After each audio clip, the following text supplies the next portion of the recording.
جو لوگ اللہ کی کتاب سے ان آیتوں اور ہدایتوں کو جو اس نے نازل فرمائی ہیں چھپاتے اور ان کے بدلے تھوڑی سی قیمت یعنی دنیاوی منفعت حاصل کرتے ہیں، وہ اپنے پیٹوں میں محض آگ بھرتے ہیں۔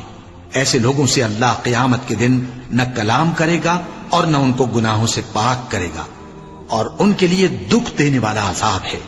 یہ وہ لوگ ہیں جنہوں نے ہدایت چھوڑ کر گمراہی اور بخشش چھوڑ کر عذاب خرید لیا۔ یہ آتش جہنم کی کیسی برداشت کرنے والے ہیں۔ یہ اس لیے کہ اللہ نے کتاب سچائی کے ساتھ نازل فرمائی، اور جن لوگوں نے اس کتاب میں اختلاف کیا وہ ضد میں آ کر نیکی سے دور ہو گئے ہیں۔ نیکی یہی نہیں کہ تم مشرق و مغرب کو قبلہ سمجھ کر ان کی طرف منہ کر لو، بلکہ نیکی یہ ہے کہ لوگ اللہ پر اور روز آخر پر اور فرشتوں پر اور اللہ کی کتاب پر اور پیغمبروں پر ایمان لائیں، اور مال باوجود عزیز رکھنے کے رشتہ داروں اور یتیموں اور محتاجوں اور مسافروں اور مانگنے والوں کو دیں، اور گردنوں کے چھڑانے میں خرچ کریں، اور نماز پڑھیں اور زکوٰۃ دیں، اور جب عہد کر لیں تو اس کو پورا کریں، اور سختی اور تکلیف میں اور جنگ کے وقت ثابت قدم رہیں۔ یہی لوگ ہیں جو ایمان میں سچے ہیں، اور یہی ہیں جو اللہ سے ڈرنے والے ہیں۔ مومنوں، تم کو مقتولوں کے بارے میں قصاص یعنی خون کے بدلے خون کا حکم دیا جاتا ہے، اس طرح پر کہ آزاد کے بدلے آزاد مارا جائے، اور غلام کے بدلے غلام، اور عورت کے بدلے عورت۔ اور اگر قاتل کو اس کے مقتول بھائی کے قصاص میں سے کچھ معاف کر دیا جائے تو وارث مقتول کو پسندیدہ طریق سے قرارداد کی پیروی یعنی مطالبہ خون بہا کرنا اور قاتل کو خوشخوئی کے ساتھ ادا کرنا چاہیے۔ یہ تمہارے پروردگار کی طرف سے تمہارے لیے آسانی اور مہربانی ہے۔ اب جو اس کے بعد زیادتی کرے اس کے لیے دکھ کا عذاب ہے۔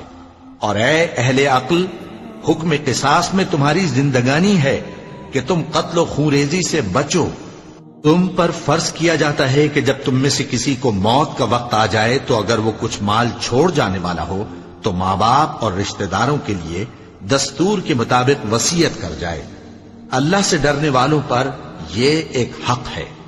پھر جو شخص وصیت کو سننے کے بعد اس کو بدل ڈالے تو اس کے بدلنے کا گناہ انہی لوگوں پر ہے جو اس کو بدلیں، اور بے شک اللہ سنتا جانتا ہے۔ اب اگر کسی کو وصیت کرنے والے کی طرف سے کسی وارث کی طرفداری یا حق تلفی کا اندیشہ ہو تو اگر وہ وصیت کو بدل کر وارثوں میں صلح کرا دے تو اس پر کچھ گناہ نہیں، بے شک اللہ بخشنے والا ہے، رحم والا ہے۔ مومنوں، تم پر روزے فرض کیے گئے ہیں جس طرح تم سے پہلے لوگوں پر فرض کیے گئے تھے تاکہ تم پرہیزگار بنو۔ روزوں کے دن گنتی کے چند روز ہیں، تو جو شخص تم میں سے بیمار ہو یا سفر میں ہو تو دوسرے دنوں میں روزوں کا شمار پورا کر لے۔ اور جو لوگ روزہ رکھنے کی طاقت رکھیں لیکن رکھیں نہیں، وہ روزے کے بدلے محتاج کو کھانا کھلا دیں۔ اور جو کوئی اپنی مرضی سے زیادہ نیکی کرے تو اس کے حق میں زیادہ اچھا ہے، اور اگر سمجھو تو روزہ رکھنا ہی تمہارے حق میں بہتر ہے۔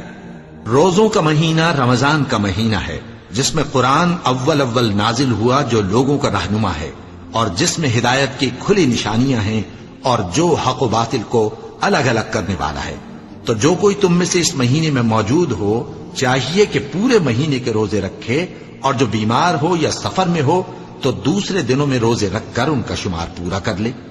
اللہ تمہارے حق میں آسانی چاہتا ہے اور سختی نہیں چاہتا، اور یہ آسانی کا حکم اس لیے دیا گیا ہے کہ تم روزوں کا شمار پورا کر لو، اور اس احسان کے بدلے کہ اللہ نے تم کو ہدایت بخشی ہے تم اس کو بزرگی سے یاد کرو اور اس کا شکر کرو۔ اور اے پیغمبر، جب تم سے میرے بندے میرے بارے میں دریافت کریں تو انہیں معلوم ہو کہ میں تو تمہارے پاس ہی ہوں۔ جب کوئی پکارنے والا مجھے پکارتا ہے تو میں اس کی دعا قبول کرتا ہوں۔ تو ان کو چاہیے کہ میرے حکموں کو مانیں اور مجھ پر ایمان رکھیں تاکہ نیک رستہ پائیں۔